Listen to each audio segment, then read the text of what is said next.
Okay, guys, this is part two of the Ben Shapiro revisiting the Piers Morgan, the viral gun control debate. Let's go. Let's check it out, guys. Let's check it out. To, which is at what point does the safety and the health of a lot of people get dictated to by a group of other people? At what point do you bring them together? At what point do you try and reach a consensus where the smokers can still smoke or they can still have a gun, but actually what they can't do is go into a bar and shoot it up? And how do you stop them doing it? It's a fundamental question for the public health of the country. And treating guns like a public health issue would be a really smart move for America right now. It might take the politics out of it, which has become so vicious and polarizing. In Glasgow and Scotland, they had a huge problem with knife crime. A lot of knife murders, young kids, mainly white kids, stabbing each other.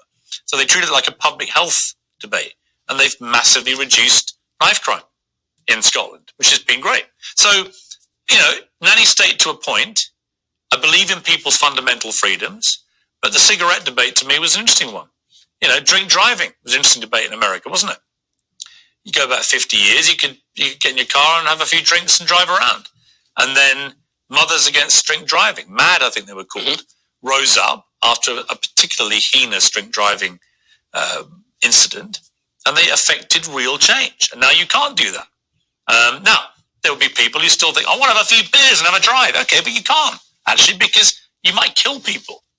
And they have as much right to not be killed as you do to get in your car with a few drinks. It's fascinating to go a little bit beneath the surface on this debate, because I think that the debate here is really about externalities, meaning that the reason that we have laws about not smoking in public places, and there you'd have to distinguish for me even between public parks, which are run by the government, and public establishments, which are run by private business owners. So in my view, the government actually shouldn't be involved in that. If a private business owner wants to have a successful business, they will stop people from smoking in their business in most cases, because they're going to lose business because most people don't smoke, and it's annoying to have people smoke there. But take the drunk driving example. It's a better example. So the drunk driving, obviously there are obvious externalities, people weaving all over the road. And the way that you actually police drunk driving is by pulling somebody over who is weaving all over the road and driving recklessly. So you could theoretically have a crime defined as reckless driving without the actual drink being a part of it per se, because, if you drink in your home. But fundamentally, and again, this comes back to the guns debate for me, right?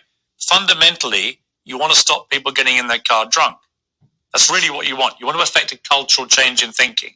And the undeniable reality is that a far smaller percentage of Americans now get into a car under the influence of alcohol than used to, because of the effect of that campaigning.